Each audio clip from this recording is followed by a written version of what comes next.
ಹಾರಿಕಾ ಕಾಪಾಡಿದ್ರಿಂದ ಅಖಿಲ್ಗೇನೂ ಆಗಿಲ್ಲ. ಹಾರಿಕಾ ಬರ್ದೇ ಇದ್ದಿದ್ರೆ ಚಿಕ್ಕೋನ್ ತಲೆ ಒಡೆದು ಹೋಗ್ತಿತ್ತು. ನಿನ್ ಗಂಡನ್ನ ನೀನು ಕಾಪಾಡ್ಕೊಂಡೆ ಹಾರಿಕಾ. ಅವತ್ತು ಅಖಿಲ್ ನಿನ್ನ ಕಾಪಾಡ್ದ, ಇವತ್ತು ಅಖಿಲ್ನ ನೀನ್ ಕಾಪಾಡ್ದೆ. ಒಬ್ರನ್ನೊಬ್ರು ಕಾಪಾಡ್ಕೊಂಡಿದ್ದೀರಾ.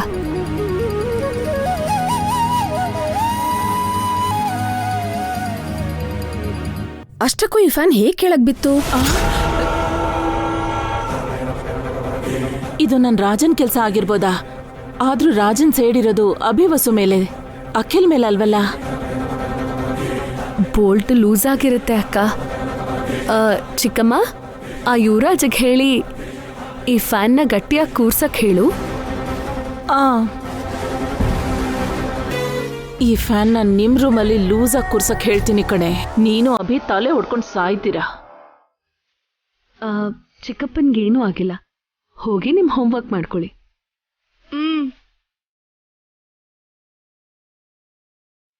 ನೀನ್ ಸ್ವಲ್ಪ ಹೊತ್ತು ರೆಸ್ಟ್ ಮಾಡು ಹಾರಿಕಾ. ಅಖಿಲ್, ಇವಳನ್ನ ಸ್ವಲ್ಪ ನೋಡ್ಕೋ. ಸರಿ ಅದಕ್ಕೆ. ಅಕ್ಕ ನಾನು ಅಡ್ಗೆ ಕೆಲಸ ಮುಗಿಸ್ಕೊಂಡು ಬರ್ತೀನಿ. ನಡಿ ಅಕ್ಕ, ಹೋಗೋಣ.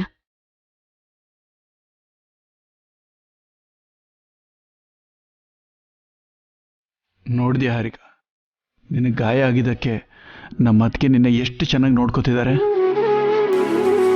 ಏನ್ ಅವರು ಇವಳನ್ನ ನೋಡ್ಕೊಳ್ಳೋದು? ಗಾಯ ಒರೆಸಿ ಬಟ್ಟೆ ಕಟ್ಟೋದಾ? ಆ ಕೆಲಸ ಯಾರು ಬೇಕಾದ್ರೂ ಮಾಡ್ತಾರೆ. ಅದೇನಂತ ದೊಡ್ಡ ವಿಷಯ ಅಲ್ವಲ್ಲ. ಮತ್ ನೀನ್ ಯಾಕೆ ಮಾಡ್ಲಿಲ್ಲ? ನಾನ್ ಮಾಡೋದ್ರೊಳಗೆ ಅವ್ರು ಮಾಡ್ಬಿಟ್ರು. ಅವ್ರದೆಲ್ಲ ನಾಟಕ, ಓವರ್ ಆಕ್ಟಿಂಗ್.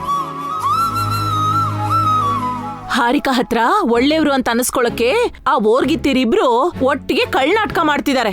ನೀನ್ ಬದ್ಲಾಗಲ್ವೇನೆ? ನನ್ ಮುಂದೆನೆ ಇವಳಿಗೆ ಅತ್ತಿಗೆರ ಬಗ್ಗೆ ಚಾಡಿ ಹೇಳ್ತಿದ್ಯಾ? ಸತ್ಯ ಹೇಳ್ತಿದ್ದೀನಿ ಕಣೋ. ಇಲ್ಲ ಆಂಟಿ, ಪಾವನಿ ಅಕ್ಕ, ವಸ್ಸು ಅಕ್ಕ ಫಸ್ಟಿಂದ ನನ್ನ ಹತ್ರ ಜೆನ್ಯೂನ್ ಆಗೇ ಇದ್ದಾರೆ. ನಾನೇ ಅವ್ರನ್ನ ಮಿಸ್ಅಂಡರ್ಸ್ಟ್ಯಾಂಡ್ ಮಾಡ್ಕೊಂಡಿದ್ದು. ವಸ್ಸು ಅಕ್ಕ, ಪಾವನಿ ಅಕ್ಕ ನನ್ನ ಅವ್ರ ತಂಗಿ ಥರನೇ ನೋಡ್ಕೊಂಡಿದ್ದಾರೆ. ನನಗೆ ಎಷ್ಟೊಂದು ಒಳ್ಳೆ ವಿಷಯಗಳನ್ನ ಹೇಳಿದ್ದಾರೆ. ನಾನೇ ದಡ್ತನದಿಂದ ಅಕ್ಕನ್ನ ಅಪಾರ್ಥ ಮಾಡ್ಕೊಂಡ್ಬಿಟ್ಟೆ. ಇದೇನಿದು, ಇವಳು ಬದಲಾಗ್ಬಿಟ್ಲು? ಹಾರಿಕಾ, ನೀನ್ ನಿಜವಾಗ್ಲೂ ಹೇಳ್ತಿದ್ಯಾ? ಹೌದು ಅಖಿಲ್, ಅಕ್ಕನ್ನ ಅರ್ಥ ಮಾಡ್ಕೊಳ್ಳೋದ್ರಲ್ಲಿ ಆಲಸ್ಯ ಮಾಡಿಬಿಟ್ಟೆ. ಈಗ ನಿನ್ ಬಗ್ಗೆ ಯೋಚನೆ ಮಾಡ್ತಿರೋ ಅಕ್ಕಂದ್ರು ಇವತ್ ನಿಂಗೆ ಇಷ್ಟು ದೊಡ್ಡ ಅನಾಹುತ ತಪ್ಪಿದ್ರು ನನ್ನ ಬಗ್ಗೆ ಯೋಚನೆ ಮಾಡಿದ್ರು. ನನ್ನ ಗಾಯಕ್ಕೆ ಔಷಧಿ ಹಚ್ಚಿದ್ರು, ನಾನಿನ್ನ ಕಾಪಾಡಿದೆ ಅಂತ ಹೊಗಳಿದ್ರು. ನನಗೆ ತುಂಬಾ ಖುಷಿ ಆಗ್ತಿದೆ ಅಖಿಲ್. ಅಯ್ಯೋ ನಿನ್ನ, ಅದೆಲ್ಲ ನಿಜವಾದ ಅಭಿಮಾನ ಅಂತ ನೀನ್ ನಂಬ್ತಿದ್ಯಾ? ಇವಳು ನಂಬ್ತಿದ್ದಾಳೆ. ಇನ್ನು ನೀನ್ ಕಣ್ ತೆಗಿಬೇಕು, ಒಳ್ಳೆಯವಳಾಗಿ ಬದಲಾಗ್ಬೇಕು. ಇಲ್ಲಾಂದ್ರೆ ಈ ಮನೇಲಿ ನಿನಗೆ ಊಟ ಜಾಗ ಎರಡೂ ಇರಲ್ಲ. ನೀವೆಲ್ಲ ಒಂದಾಗಿ ನನ್ನ ಬೇರೆ ಮಾಡ್ತೀರಾ? ನಾನಿರ್ಬೇಕಾದ್ರೆ ಅದ್ ಹೇಗ್ ನೀವೆಲ್ಲ ನೆಮ್ಮದಿಯಾಗಿರ್ತೀರಾ ನೋಡ್ತೀನಿ. ನಿಮ್ 3 ಜೋಡಿನೂ ಬೇರೆ ಬೇರೆ ಮಾಡಿ ನಿಮ್ಮನ್ ಚೆಂಡಾಡ್ಲಿಲ್ಲ ಅಂದ್ರೆ ನನ್ನ ಹೆಸರು ಸುಮಂಗಲಿನೇ ಅಲ್ಲ. ಏನೇ ಮೈಂಡ್ ವಾಯ್ಸಲ್ಲಿ ಮಾತಾಡ್ತಿದ್ಯಾ? ಏನಿಲ್ಲ ಕಣೋ, ನೀವ್ ಈ ಥರ ಎಷ್ಟು ದಿನ ಒಟ್ಟಿಗೆ ಇರ್ತೀರಾ? 1 ತಿಂಗಳು ಪೂರ್ತಿ ಆದ್ಮೇಲೆ ಅವ್ರ ದಾರಿ ಅವ್ರು ನೋಡ್ಕೋಬೇಕಲ್ಲ.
ಹೊಸ ಸೀರೆ ನನ್ಗೋಸ್ಕರನೇ ತಂದ್ರ? ಮತ್ತೆ ನನ್ನ ಕೈಗೆ ಕೊಡ್ತೆ ಹೊರಗಿಟ್ಟು ಬಿಲ್ಡಪ್ ಯಾಕೆ ಕೊಡ್ತಿದ್ದಾರೆ? ಮಾಡ್ತೀನಿ ರೀ ನಿಮ್ಗೆ.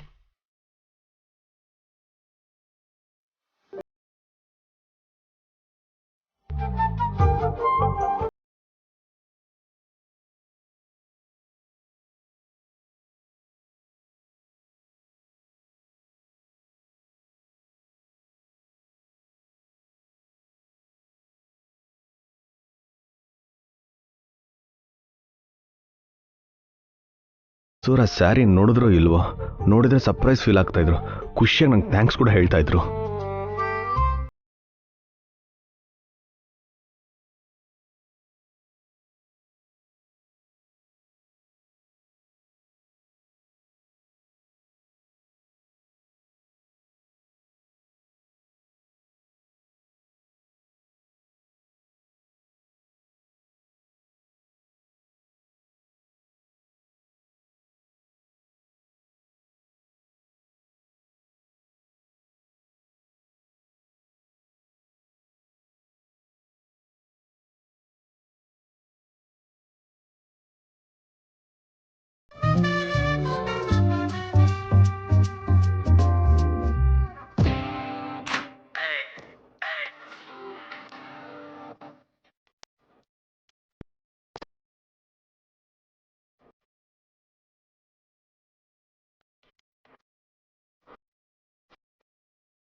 ಲಾಭ ಇಲ್ಲ, ನಾನೇ ಹೋಗಿ ಮಾತಾಡಿದ್ರೆ ಬೆಟರ್.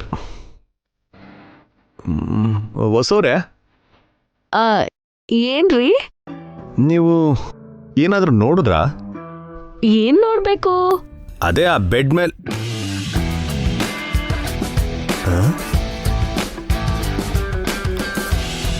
ಸ್ಯಾರಿ ಎಲ್ಲೋಯ್ತು?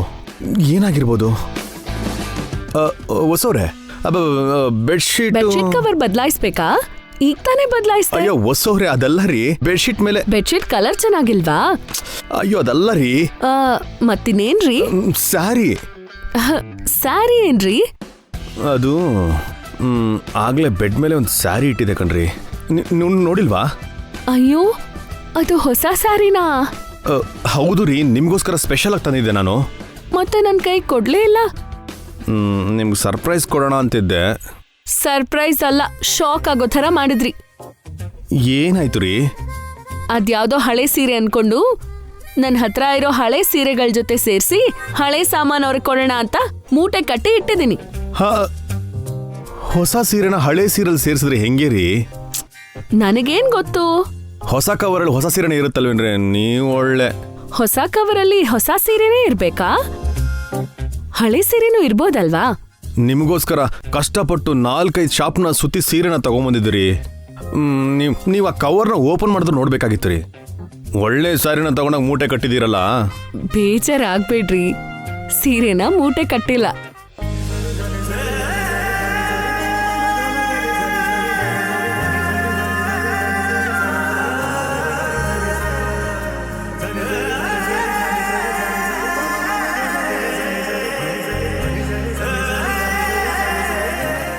ನೀವ್ ತಂದಿದ್ ಕವರ್ ನೋಡ್ದೆ, ಕವರಲ್ಲಿದ್ದಿದ್ ಸ್ಯಾರಿನೂ ನೋಡ್ದೆ. ಇದೇ ಸ್ಯಾರಿನೇನಾ? ಇದೆ ಕಣ್ರಿ. ನನಗೋಸ್ಕರ 4-5 ಅಂಗಡಿ ಸುತ್ತಿ ಕಷ್ಟಪಟ್ಟು ತಂದಿದ್ದೀರ. ತಂದು ಪ್ರೀತಿಯಿಂದ ನನ್ ಕೈ ಕೊಟ್ರೆ ನಾನ್ ಖುಷಿ ಪಡ್ತಿದ್ನಲ್ಲ. ಏನು ಗೊತ್ತಿಲ್ಲದೆ ಇರೋರ್ ಥರ ಬೆಡ್ ಮೇಲೆ ಹಾಕಿಟ್ರಿ. ಹೇಳದ್ನಲ್ಲ ರೀ, ನಿಮ್ಮನ್ನ ಸರ್ಪ್ರೈಸ್ ಮಾಡೋಣ ಅಂತ ಅನ್ಕೊಂಡೆ. ಆದ್ರೆ ನೀವ್ ಸರ್ಪ್ರೈಸ್ ಆದ್ರಿ ಅಲ್ವಾ? ಸರಿ, ಅದನ್ ಬಿಡಿ. ಸ್ಯಾರಿ ಹೇಗಿದೆ?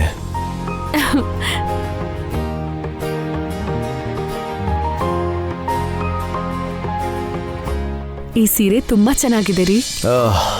ಓ ಮೈ ಗಾಡ್, ನಿಮ್ ಸೆಲೆಕ್ಷನ್ ಸೂಪರ್. ಕರೆಕ್ಟ್ ಆಗಿ ನನಗ್ ಮ್ಯಾಚ್ ಆಗೋ ಸೀರೆನೇ ತಂದಿದ್ದೀರಾ. Thanks a lot ಹೊಸೋರೆ. ಹೌದು, ನೀವೊಬ್ರೇ ಹೋಗಿದ್ರಾ ಇಲ್ಲ ಇನ್ಯಾರನ್ನಾದ್ರೂ ನಿಮ್ ಜೊತೆ ಕರ್ಕೊಂಡು ಹೋಗಿದ್ರಾ? ಇನ್ಯಾರಾದ್ರೂ ಅಂದ್ರೆ ನೀವ್ ಯಾವತ್ತೂ ಸ್ಯಾರಿ ಸೆಲೆಕ್ಷನ್ ಮಾಡಿಲ್ವಲ್ಲ, ಸರಿಯಾಗಿ ನನಗೆ ಸೂಟ್ ಆಗೋ ಥರನೇ ಸ್ಯಾರಿ ತಂದಿದ್ದೀರಾ. ನಮ್ಮ ಆಫೀಸಲ್ಲಿರೋ ಲೇಡೀಸ್ ಸ್ಟಾಫ್ನೇನಾದ್ರೂ ಶಾಪಿಂಗ್ ಕರ್ಕೊಂಡು ಹೋಗಿದ್ರಾ ಅಂತ. ಇಲ್ಲ ರೀ, ನಾನೊಬ್ಬನೇ ಹೋಗಿದ್ದೆ. ಆದ್ರೆ ಏನಂದ್ರೆ ಅದೇನು ಅಂದ್ರೆ ಏನು? ಒಂದು ಶಾಪಲ್ಲಿ ಹಾ, ಸೇಮ್ ನಿಮ್ ಥರನೇ, ನಿಮ್ ಹೈಟು, ನಿಮ್ ಕಲರು, ನಿಮ್ ಪರ್ಸನಾಲಿಟಿ ಇರೋ ಹುಡುಗಿನ ನೋಡಿದೆ. ಅವ್ರನ್ನ ನೋಡಿದ ತಕ್ಷಣ ಜಸ್ಟ್ ನಿಮ್ಮನ್ನ ನೋಡ್ದಂಗೆ ಆಯ್ತು ಕಣ್ರಿ. ಅಷ್ಟಕ್ಕೂ ಕೋಇನ್ಸಿಡೆಂಟ್ ಏನು ಅಂತಂದ್ರೆ ಅವ್ರ ಹೆಸರು ಕೂಡ ವಸುನೇ. ಹಾ, ವಸುನಾ? ವಸು ಅಂದ್ರೆ ವಸು ಅಲ್ಲ, ವಸಂತ ಲಕ್ಷ್ಮಿ ಅಂತ. ಓಹೋ, ನೀವ್ ಹೆಸರನ್ನು ತಿಳ್ಕೊಂಡ್ರಾ? ಅವಳ ಮನೆ ಅಡ್ರೆಸ್ನು ಕೂಡ ತಿಳ್ಕೊಂಡ್ರಾ ಹೇಗೆ? ಯಾಕ್ರಿ? ಅವಳು ನನ್ ಥರಾನೇ ಇರ್ತಾಳೆ ಅಲ್ವಾ? ಹೆಸರು ಕೂಡ ಒಂದೇ ಅಲ್ವಾ?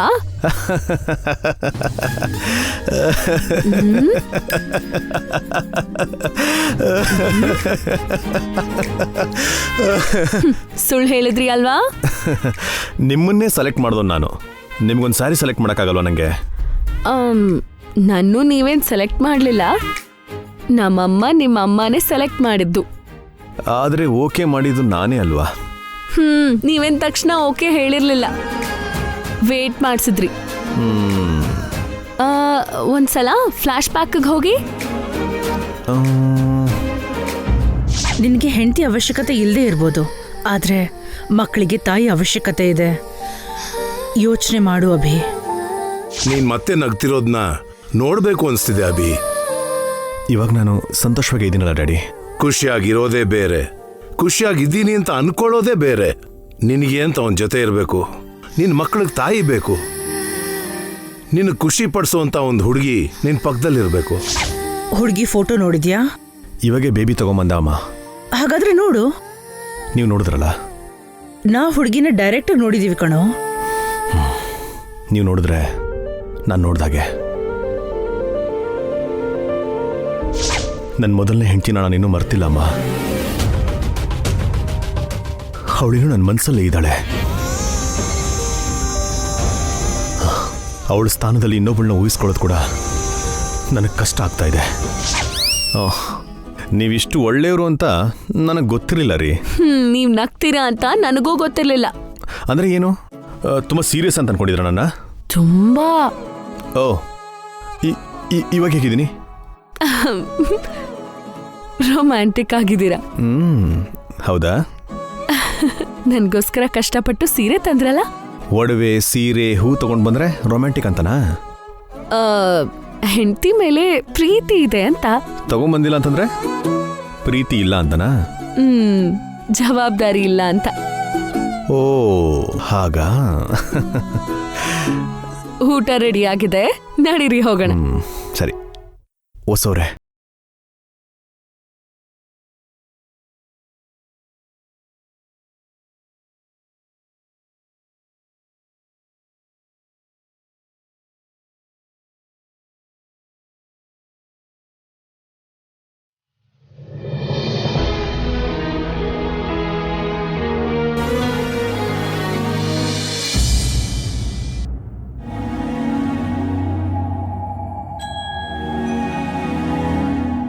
ಅಖಿಲ್,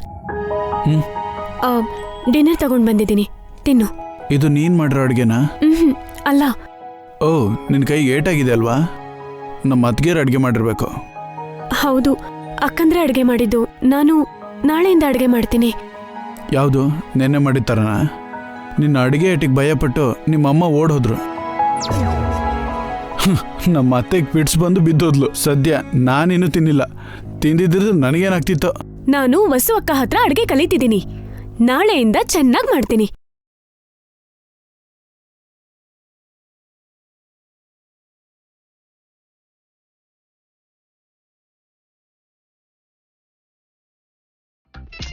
ಇನ್ನೂ ಇಲ್ಲ, ಮೊದಲು ನಿನಗ್ ತಿನ್ಸಿ, ಅಕ್ಕ ಭಾವಂದ್ರು ಬಂದ್ಮೇಲೆ ನಾನು ತಿಂತೀನಿ. ಹೆಂಗ್ ತಿಂತೀಯ? ಯಾಕೆ? ನಿನ್ ಕೈಗೆ ಏಟಾಗಿದೆಯಲ್ಲ. ಹೇಗೋ ತಿಂತೀನಿ ಬಿಡು. ಅಪ್ಪಾ, ಕೂತ್ಕೋ.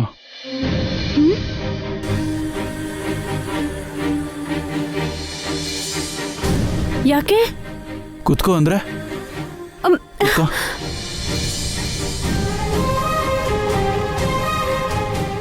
ಬಾಯ್ ತೆಗಿ. ನೀನ್ ತಿನ್ನು ಅಖಿಲ್. ಇವತ್ತು ನಾನೇ ನಿನಗೆ ತಿನ್ನಿಸ್ತೀನಿ.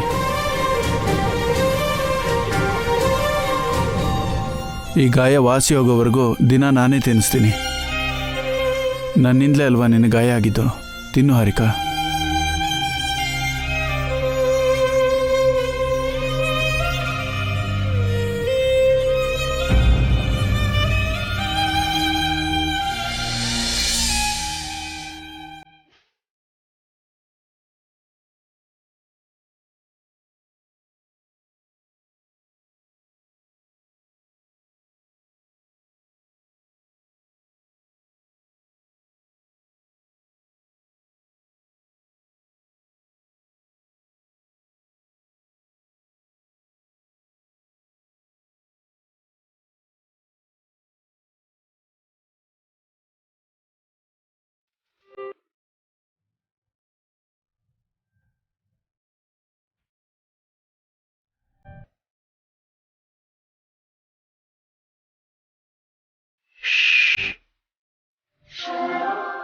ಅಲ್ಲಿ ನೋಡಿ.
ಮದ್ವೆ ಆದ ಹೊಸ್ತರಲ್ಲಿ ಇವ್ರು ಹೀಗೆ ಇದ್ರು, ಮತ್ತೆ ಈಗ ಹಾಗಿರೋದನ್ನ ನೋಡ್ತಾ ಇದ್ದೀನಿ.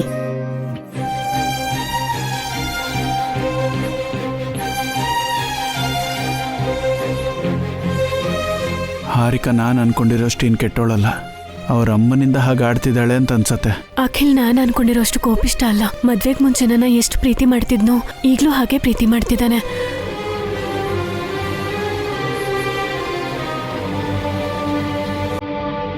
ಏನ್ ನೋಡ್ತಿದ್ಯಾ ಹಾರಿಕಾ?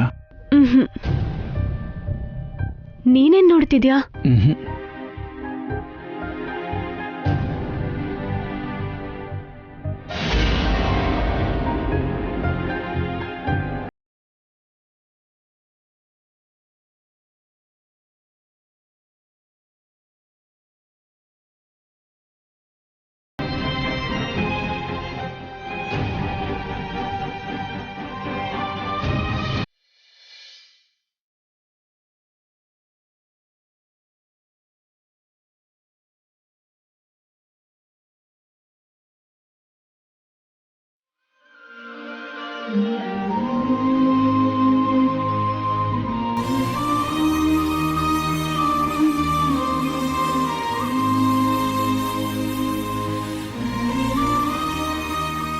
ಅವ್ರು ಈ ತಿಂಗಳು ಇದೇ ಥರ ಇದ್ಬಿಟ್ರೆ ಅವರು ಒಂದಾಗೋದು ಗ್ಯಾರಂಟಿ ಹೊಸವ್ರೆ.